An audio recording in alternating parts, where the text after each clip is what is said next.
Hey guys, it's Melissa here from melissaoatman.com. Welcome to another episode of Awaken Your Inner Awesomeness. I am so delighted you're here with us today. We have a very special guest. Today we have with us Mr. Phill Webster. He is an actor turned author who wrote the book Letting Glow, and he is getting ready to release a new book, Glowing Deeper. And today he's here to talk to us about his spiritual journey and how he went from acting to then writing a book about everything he's been through. So I cannot wait to hear his story. I want to thank you guys for being here with us today. And Phill, I want to thank you for being here with us today as well. Thank you very much for having me on. Yes, it's a pleasure to be here. Yes, so your story sounds really fascinating. You're an actor and it sounds like you've also done, quite a lot of other things like many of us have on our journeys trying to figure out, who we are and what we want to do in life. And somehow this led you to writing a book about your journey. So I'd love for you just to tell us a little bit about who you are and your book and what it's all about. Yeah, sure. Thank you. So yeah, I grew up in the UK. In my 20s, I kind of felt desperate to get out of the UK and went traveling a lot. And I was abroad for about 20 years. I came back in my 40s, 2017, and pursued acting and just kind of paid the bills with it for a few years. It wasn't kind of like I was just kind of trying to be honest with myself about what would I like to do, and I wanted to do something creative. It wasn't really from a need to perform or anything like that. But I wasn't under any illusions about it. And like I say, just sort of paying the bills was kind of like a measure of success for me. And then of course COVID came along, and things went quiet for a while. So my mum, the story of where the book comes from was essentially to do with the grieving process and something that happened around when my mum passed. So she lived on her own on a place called the Isle of Wight. I'm based in London, and she was about maybe 2, 3 hours away, something like that, and a short boat trip. So obviously through COVID, she was 76 years old, so she was in the vulnerable category and all that kind of thing. So we were, adhering to the guidelines and the restrictions and all the rest of it. And I would go and see her when I could, trying to do the right thing. I guess none of us really knew what was happening in that year. But I hadn't seen her for a while. She'd been on her own for pretty much the whole of 2020, and it just turned to 2021. And I hadn't seen her at Christmas, hadn't seen her for a few months. And we would FaceTime every day, and I would sort of check on her. But she was getting like increasingly lonely and somewhat depressed. She had sort of various age-related health problems like high blood pressure and a heart condition, but she'd always bounce back from these things, So I kind of expected her to be around for a few years. But anyway, we talked on this particular evening, maybe 9:30 at night, something like that. And I think we'd spoke a couple of times already that day. Um, and yeah, so I hit her up on the on the FaceTime call. And when she answered, there was a man beside her, and I was kind of taken aback because we were in a lockdown. And I saw him long enough that I could describe him. He had thinning gray hair, glasses, kind of a gaunt face. And as she kind of moved the phone, he went out of shot. And I said, "Well, who's that?" And she said, "Who's what?" And I was like, "Well, the guy. I just saw somebody standing beside you." And she said, "No, there's no one here." And she sat down, and I was like, I came home. I said, "Sorry, I just saw someone. So, who was it? And again, I sort of must emphasize like where she lived was a very rural place. There was, I knew all the neighbors. It was a very quiet place. And there shouldn't have been anyone there. It was 9:30 at night and we were in a lockdown. And she kind of just dismissed it and sat down and started telling me about her day. And I think I interrupted her a couple of more times because I'd just seen the guy, and she just dismissed it. And I usually could tell if there was someone with her, all through the years, she would put on like a lot of airs and graces. Like if there was somebody with her and she was on the phone, she would start speaking more politely and wouldn't be herself. And it used to be like really annoying, And she wasn't doing any of that. And we talked for nearly an hour. And I thought, well, I guess I was mistaken. And we ended the call. I went to bed. And then the next morning I got the phone call that the neighbors couldn't get in, and my mum was having a heart attack, and she passed away that morning. So through all the grief, over the following months, really, my mind just sort of did keep going back to that. I was like, well, what was that? What are we talking here? And I got to say, my mind wasn't really at that point in life with the esoteric or anything like that. In that period, although I'd had kind of years where I was interested in that when I was younger, but I was living a very practical life and I wasn't really thinking about any of that stuff. And I was thinking, well, what are we talking here? Are we talking spirit guides or what? And I would tell people on occasion, and I'll get mixed responses depending on people's beliefs. Some people were like, okay, well, that was clearly a sign. And then others were sort of just dismissive and saying, well, you're grieving. And it's like, well, I wasn't grieving because it was before the fact. But anyway, I kind of get it. And I didn't really know what to do with it. And also, it wasn't like I recognized the guy. He didn't look like an uncle or somebody that had passed away or something like that. So it wasn't even particularly comforting. It was just, I was like, okay, well, what was that? Right. But anyway, through the following months, I was working on a film, one of these big Marvel superhero movies, and I eventually told somebody about it, and she was like, "Oh, you should ask for a sign." So I've got another quick story. I'll just quickly tell you that before we go Yeah, into absolutely. um into it any further. And I was like, okay, sure, let's try this asking for a sign thing. So this is kind of like 2 months down the line, and I just kind of started opening up to people. I hadn't spoke to anyone on this film set for like 2 months. I was just burying my head in books and just crying at random places throughout the day. And I was there, but I really wasn't present. I was just it was a horrific time. And anyway, so myself and my partner, we just moved into a new apartment. And I was packing stuff away, and I had a lot of Blu-rays. They're kind of useless now, but I had all these Marvel movies, these superhero stupid things that I liked them at the time. Since working on one, completely lost interest in them. But I was like, as I was doing that, I thought, all right, let's do this. And I was like, okay, Mom, if you're around, can you give me a sign? And then I sort of forgot about it, continued putting these Blu-rays away. And then I noticed that one was missing, and the one that was missing was Doctor Strange. So I was working at the time on the sequel to that movie. I was working on Doctor Strange 2, like every day, and every morning when I'd walk there, I was speaking out loud to my mum, saying, "Hey, Mum, I'm doing this. I'm on this movie," and just talking out loud to her as though like I would if I was on the phone to her. And I was like, well, how odd that that one's missing out of all of them. The one movie that's missing is connected to the film that I'm working on like every day for about 4 months at the time. Anyway, I kind of forgot about it and I went about tidying up the rest of the flat. And a couple of hours later, this Blu-ray was just sitting on top of a pile of books. And I was like, well, that it shouldn't have been there. All the rest of them have been in the same box. So I went over to pick it up and I noticed the title of the book underneath was poking out. And I could see the author's name, and it said Maureen, which was my mum's name. And the book beneath that one, part of the title of that one was poking out, and it said Living. So I got Doctor Strange, Maureen, and Living about an hour or so after I'd asked for a sign. So I was like, okay, all right, let's maybe look into this then, Yeah. and I kind of went from there. So I'll stop talking. Sorry, I'm just rambling. But yeah, that was kind of my, I suppose, reintroduction to looking into spiritual ideas. Yeah. That's fascinating to me. I get chills thinking about the fact that you saw something. And I believe in that, of course. Yeah.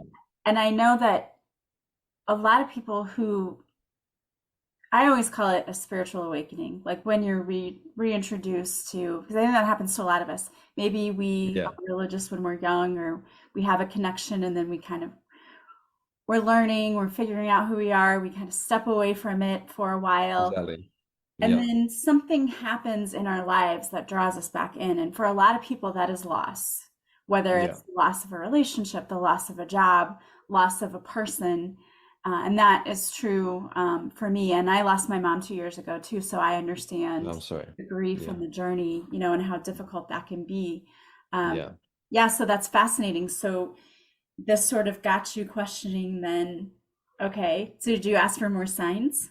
Well, yeah. Another thing that it also did, which kind of ties into what you said there, was it made me look back on other stuff that had happened over the years and stuff that I'd dismissed, and I'd had a couple of really profound, big moments that I'd sort of just put behind me, and I thought, well, I don't know what that was, and I don't want to deal with it, you know. And also down to sort of more, I don't know, I suppose you could say lighter stuff that happened when I was a kid, you know, that again, I was like, did that really happen, or is it just a kid's imagination that I just Hmm. forgot about? But then I started thinking, oh, well, what if all these things were actually a thing? And it would seem that every few years something would happen.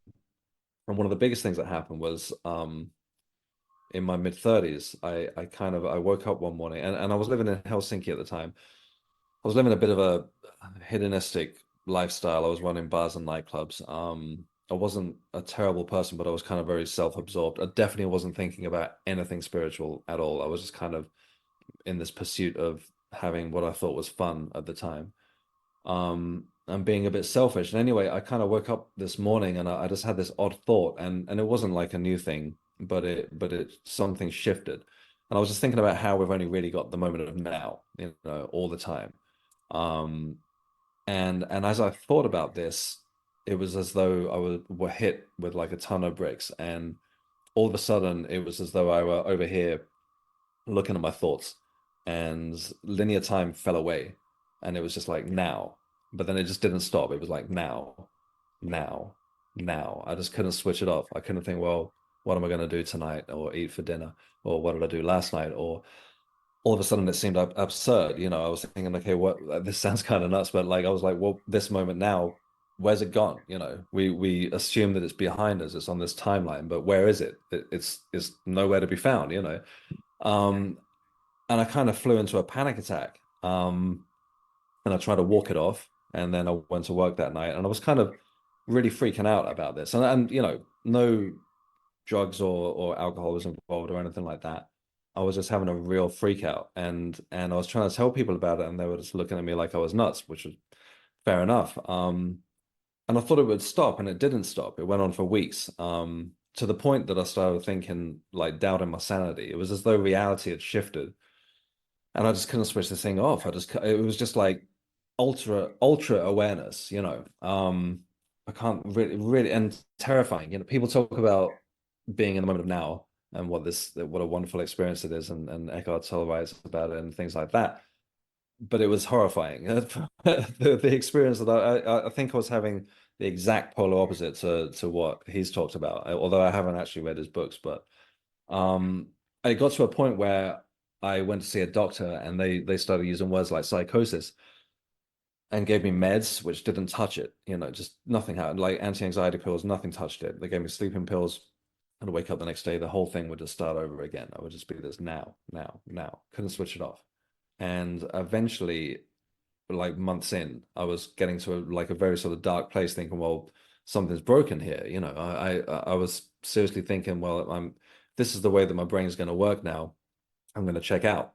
Like I didn't see any tragedy in it.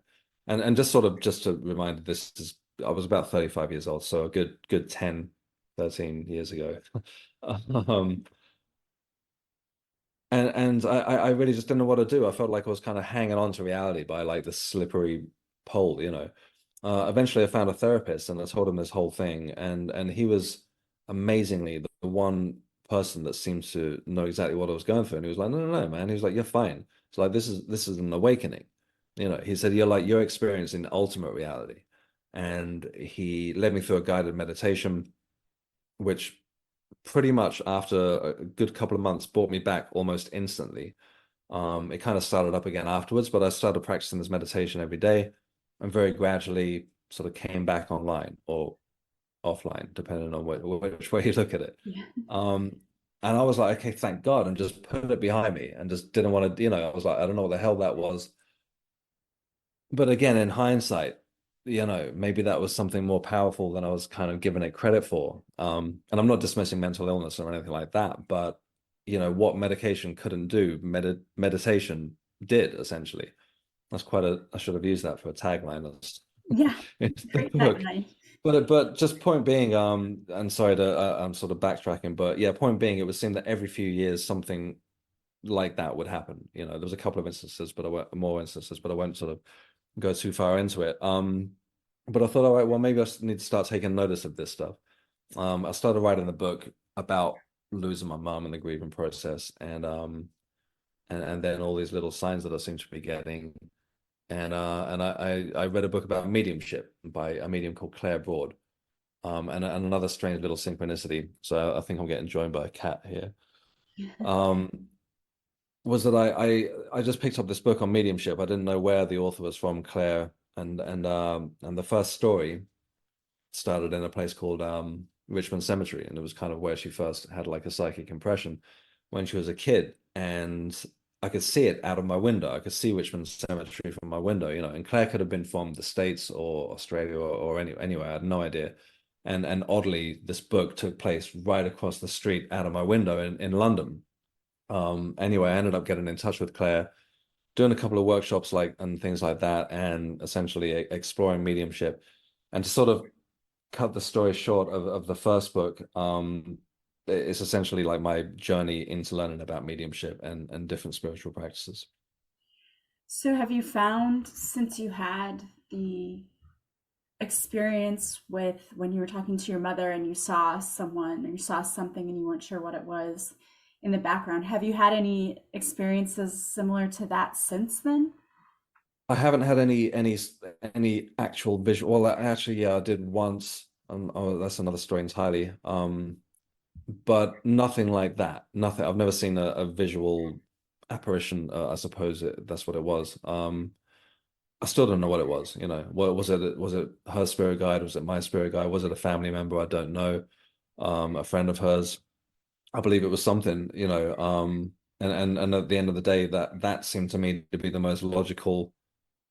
The most logical option. Despite what some people said, I know that there wasn't. I knew her daily routine. I knew what she did all the time, so I'm convinced that there was nobody physically with her. But no, I haven't actually had like a sort of representation like that through learning about mediumship, sitting in a circle and all that stuff. I've definitely given people messages and seen people in my mind's eye, but nothing physical.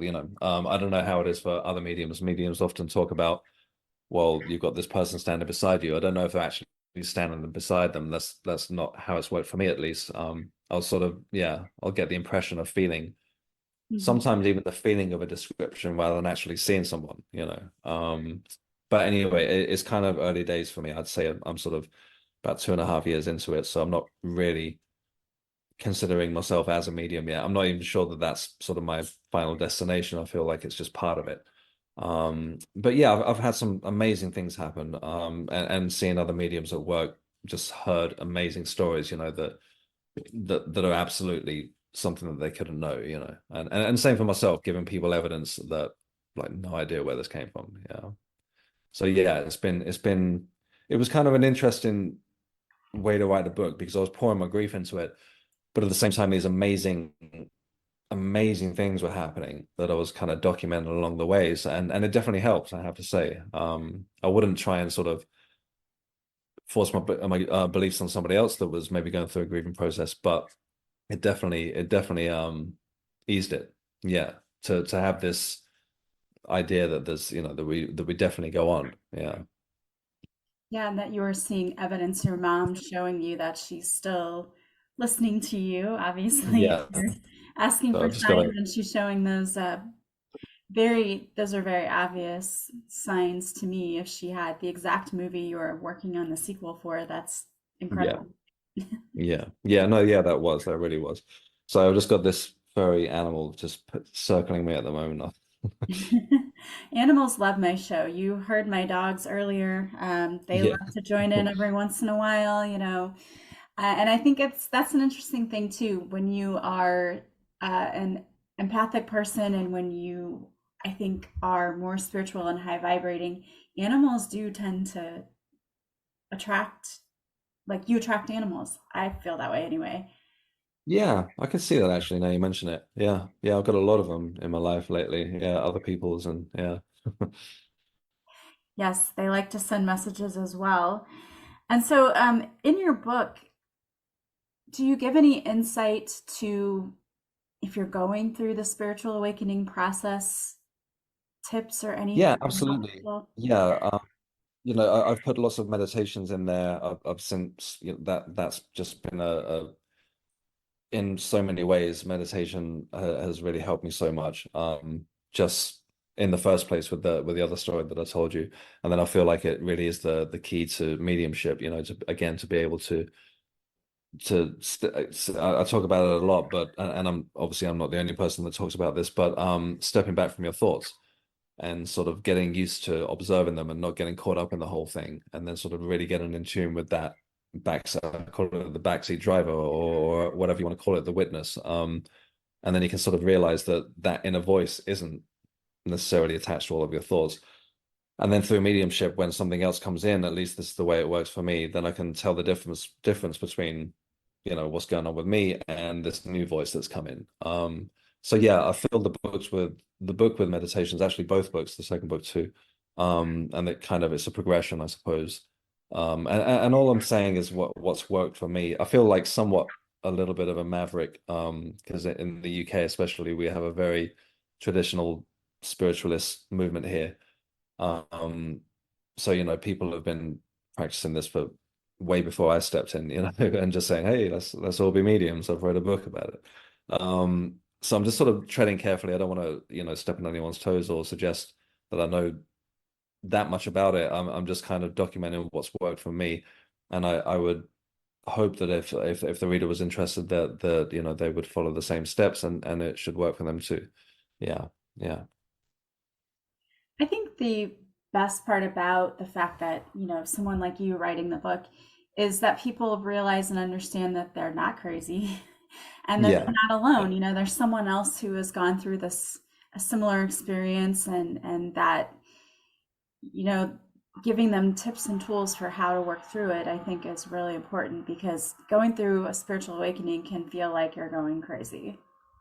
yeah. I mean, especially again, just to go back to that sort of living in the now story. I've had a couple of people email me and said, thanks for writing that because they went through something similar. Um, Not in the same way as I kind of described it, but just feeling like they were just having like a full-blown 24/7 panic attack, and then sort of realizing later on that it was like a process that they sort of came out the other side with a different insight onto life, I guess.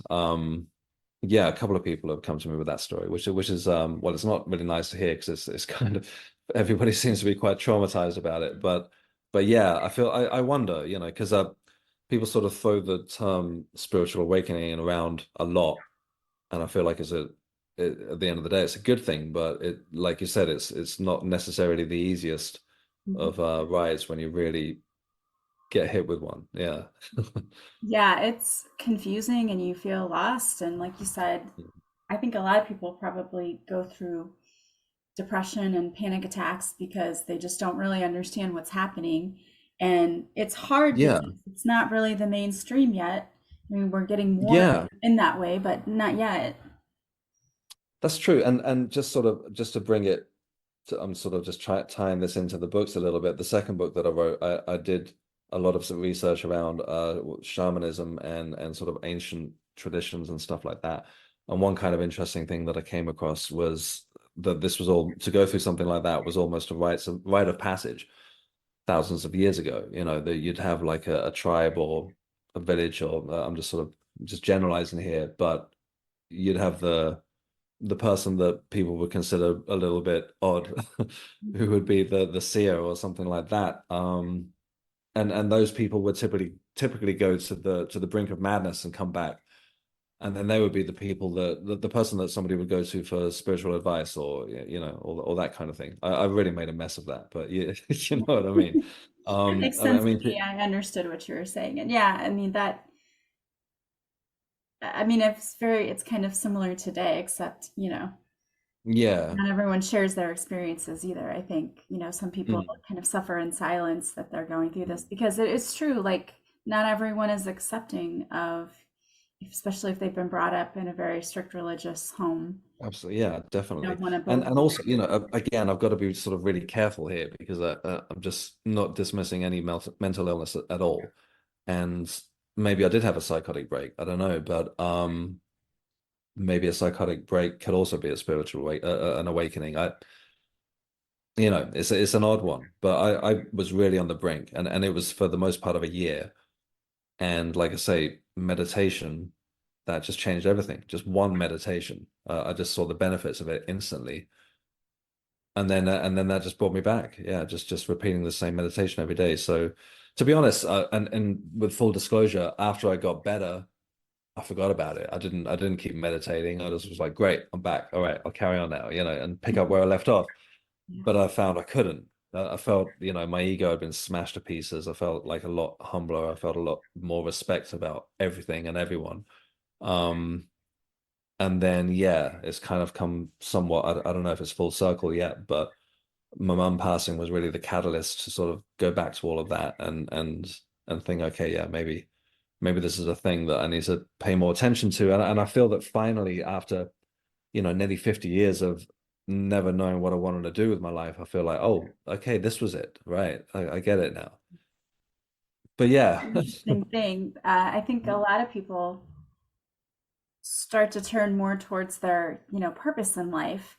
Mm, And I think a lot of people mistakenly sometimes think purpose equals career. It doesn't always. Sometimes mm, it's, mm. other being just being of service to people. I'm Um, definitely not getting rich from any of this, that's for sure. So yeah. Now, did you get signs that you needed to write a book? Because I know that's one of the things that happened for me was I just kept getting this intuitive hit, like you need to write this down. And at first it was just, okay, you're going to write this down just to get it out, to heal yourself. And then it turned into something more than that.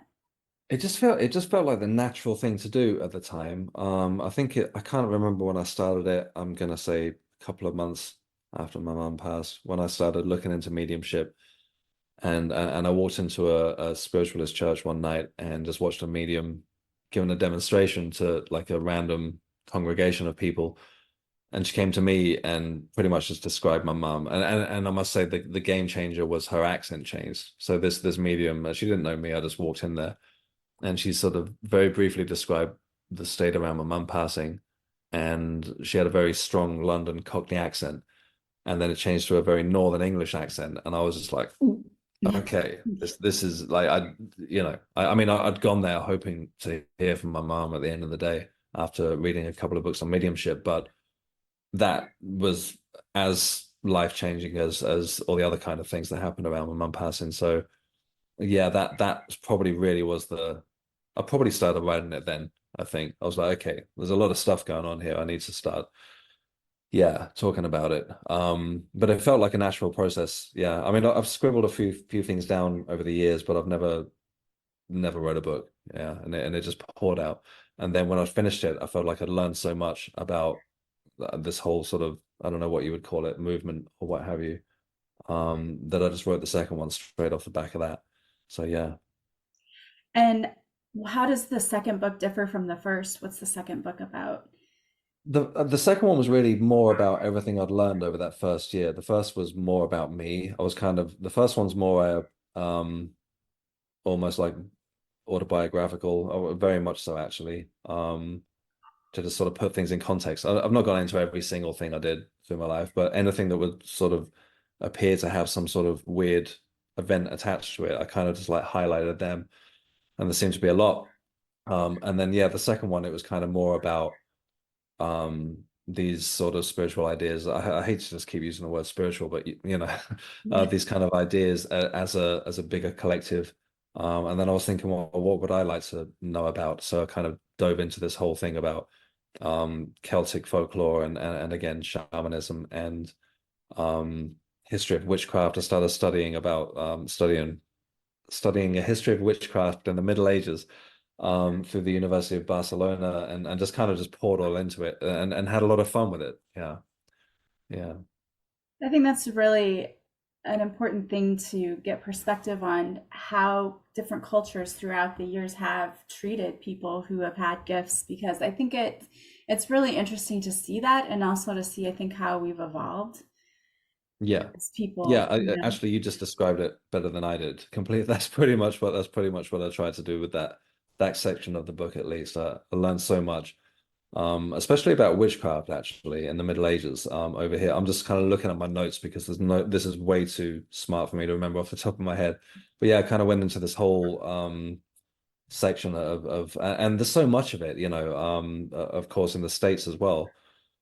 But I just kind of focused over here about when people started talking about spirituality outside of a religious dogma, then they started getting burned at the stake, essentially. That and that's what I believe was essentially the start of sort of what the witchcraft as we know it. I don't know. I guess I can't say the modern age, but yeah, 1600s onwards and stuff like that.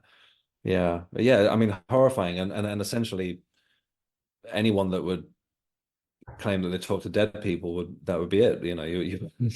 I'd be burned at the stake as well, I guess. So yeah, it's a crazy time. Yeah. It is. And then today you get a TV show, right? Where you get to follow people Yeah. around and Yeah. But yeah, one thing I came across as well was that so they had the Witchcraft Act in the UK or across Europe, but in the UK at least it was like essentially licensed people to go witch hunting, and kill witches. And one shocking thing I found out about that was that it wasn't abolished until 1951. oh my gosh. Nobody was, Wow. yeah, I mean nobody was obviously doing it at that point, Right. but yeah, somebody was like, oh, we probably should get rid of this. But at this point, yeah, like yeah, 1951, yeah, you could still go and burn a witch. That's crazy. But we do compare. I taught English for a little while, and we would read The Crucible, and it was, an allegory about what was happening with the communist trials and McCarthy, and basically it was a witch hunt too. So that makes Mm-mm. sense that in the 1950s that kind of was, I'm sure there weren't people actually going out and chasing after real witches, but that those attitudes were still there. Yeah, true. Yeah, true. Yeah, it's strange, isn't it? It wasn't, it's only 30 years before the 80s, but then again, it's only 50 years after the turn of the century. So it's yeah, crazy times. Hmm. Very much so. But I think we've definitely evolved quite a bit. Um, if there are people out there listening who maybe think they're going through a spiritual awakening right now, maybe they're in that stage where they feel like they're going crazy or they're not sure what's happening, do you have any piece of advice or words of wisdom that you could give them in order I to would, help them?